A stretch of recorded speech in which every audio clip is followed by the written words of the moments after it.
Hello दोस्तों, नमस्कार। स्वागत है आपका। आज फिर से हम एक बहुत ही महत्वपूर्ण टॉपिक लेकर हम आपके सम्मुख उपस्थित हुए हैं। आज हम देखेंगे भारत के प्रमुख जनजातियां और उसकी प्रजाति। चलिए सेशन को स्टार्ट करते हैं और बने रहिएगा हमारे साथ।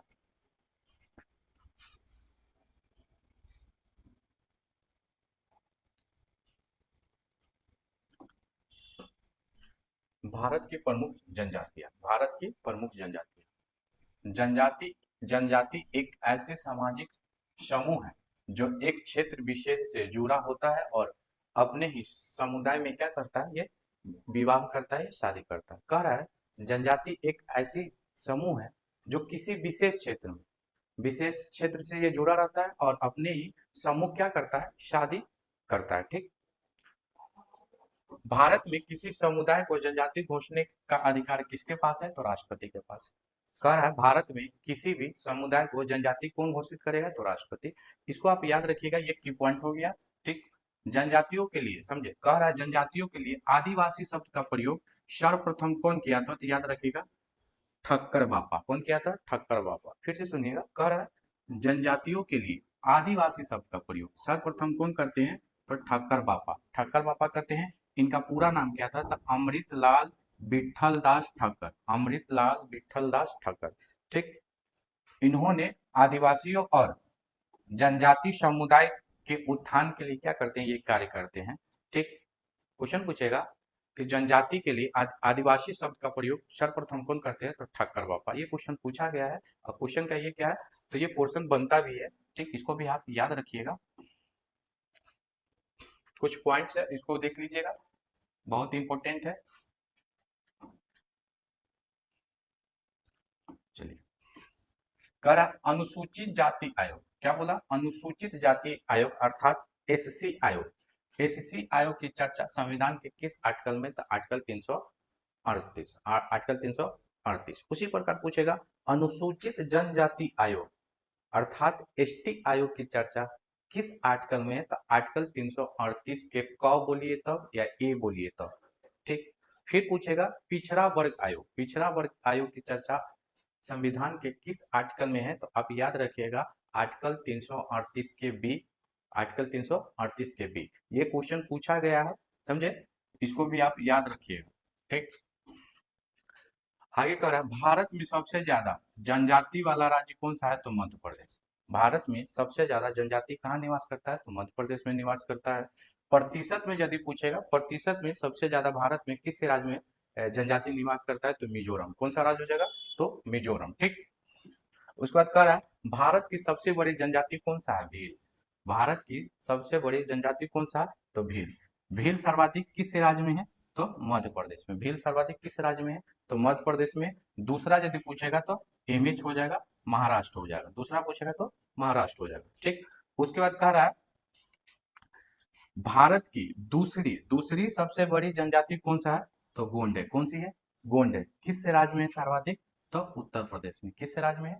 तो उत्तर प्रदेश में। लेकिन गोंड पूछे सर्वाधिक, सर्वाधिक तो हो गया उत्तर प्रदेश और दूसरा राज्य पूछेगा तो छत्तीसगढ़। ठीक। छत्तीसगढ़ हो जाएगा। उसके बाद कह रहा दीपावली को किस रूप में? शोक के रूप में कौन सी जनजाति मनाती है? तो याद रखिएगा थारू जनजाति। दीपावली को शोक के रूप में कौन सी जनजाति मनाती है? तो थारू। कौन सी? थारू जनजाति मनाती है। यह भी क्वेश्चन बहुत बार पूछा गया, तो इसको भी आप याद रखिएगा। उसके बाद कह रहा है नीलगिरी के पहाड़ी पर पाई जाने वाली जनजाति कौन सा है? तो टोडा जनजाति। कौन सी जनजाति है? तो टोडा। कहाँ निवास करती है? तो नीलगिरी के पहाड़ी पर। ठीक। नीलगिरी के पहाड़ी पर। नीलगिरी पहाड़ी कहाँ स्थित है? तो मूल रूप से बोलिएगा कहाँ? तमिलनाडु में स्थित है। ठीक। कौन सी जनजाति यहाँ पर निवास करती है? टोडा। और टोडा जनजाति है ना, तो यहाँ पर बहुपति विवाह प्रचलित है। ठीक। बहुपति विवाह के लिए ये प्रचलित है। चलिए, अगला देखिएगा, कह रहा किस राज्य में सर्वाधिक अनुसूचित जाति अर्थात एससी एससी सर्वाधिक किस राज्य में पाया जाता है? तो उत्तर प्रदेश में। और अब पूछेगा कहाँ नहीं पाया जाता है, अर्थात बोल सकते हैं अनुसूचित जाति किस राज्य और यूटी में नहीं पाया जाता है? तो राज्य में याद रखिएगा अरुणाचल प्रदेश, नागालैंड और यूटी में अंडमान निकोबार और उसके बाद लक्षद्वीप। यहाँ पर है ना, तो अनुसूचित जाति नहीं पाया जाता। अनुसूचित जाति नहीं पाया जाता। फिर आगे कह रहा किस राज्य में, किस राज्य में किस राज्य में सर्वाधिक अनुसूचित जाति, कौन सा, अनुसूचित जनजाति, अनुसूचित जनजाति अर्थात एसटी, एसटी पाया जाता है? तो सर्वाधिक मध्य प्रदेश में। सबसे ज्यादा भारत में किस राज्य में एसटी पाया जाता है, अनुसूचित जनजाति पाया जाता है? तो मध्य प्रदेश में। अब यदि क्वेश्चन पूछेगा कहाँ नहीं पाया जाता है, तो याद रखिएगा पंजाब, हरियाणा, चंडीगढ़ और पांडुचेरी। पंजाब, हरियाणा, चंडीगढ़ और पांडुचेरी में ये नहीं पाया जाता। ठीक, चलिए भारत की प्रमुख प्रजाति है, प्रजाति के बारे में भी देख लीजिएगा। कह रहा है भारत में 4 प्रकार की प्रजाति पाई जाती है, समझे? ये आने का क्रम है। यदि क्वेश्चन पूछेगा भारत में सर्वप्रथम कौन सी प्रजाति आता है, तो याद रखिएगा निग्रो, निग्रो या निग्रोड प्रजाति, निग्रो या निग्रोड प्रजाति कहाँ पर है? तो अंडमान निकोबार द्वीप समूह में ये स्थित है। ठीक, आपसे क्वेश्चन पूछेगा अंडमान निकोबार जो द्वीप समूह है वहां पर किस प्रकार के प्रजाति पाया जाता है, तो याद रखिएगा निग्रोट या निग्रो।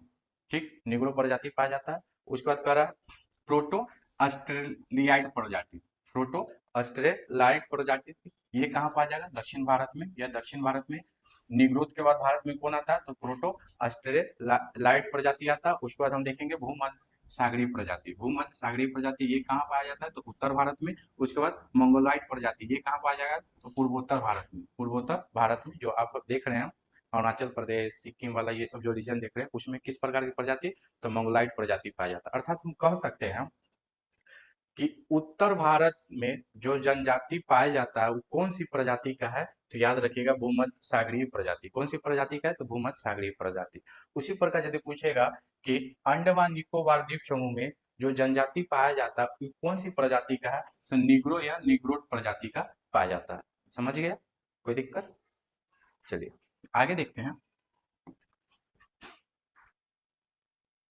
कह रहा भारत आने वाला पहली प्रजाति कौन है? तो निग्रोड प्रजाति है। ठीक, इसको भी याद रखिएगा।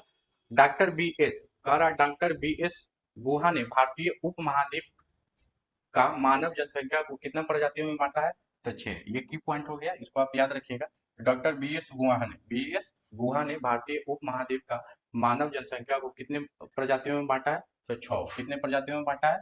6। ठीक, अब देखेंगे प्रमुख राज्य और यूटी का जो जनजाति है, यहाँ से क्वेश्चन में पूछता है, कह रहा है जम्मू एंड कश्मीर में, समझे, कौन सी जनजाति पाई जाता है? तो बकरवाल वाल जनजाति पाया जाता है, गुर्जर जनजाति और सिप्पी जनजाति ये कहाँ पाया जाएगा? तो जम्मू एंड कश्मीर में। उसके बाद चांगपा हो गया, उसके बाद गद्दी, समझे, गद्दी जनजाति कहाँ पाया जाता है? तो जम्मू एंड कश्मीर में। उसके बाद लक्षद्वीप में कौन सी जनजाति? तो बांसी जनजाति पाया जाता है। क्वेश्चन पूछेगा बांसी जनजाति कहाँ पाया जाता है? तो लक्षद्वीप में, इसको याद रखिएगा। अगला कह रहा है पांडुचेरी, पांडुचेरी में कौन सी जनजाति? तो इरुलर, इरुलर जनजाति कहाँ पाया जाता है? तो पांडुचेरी में।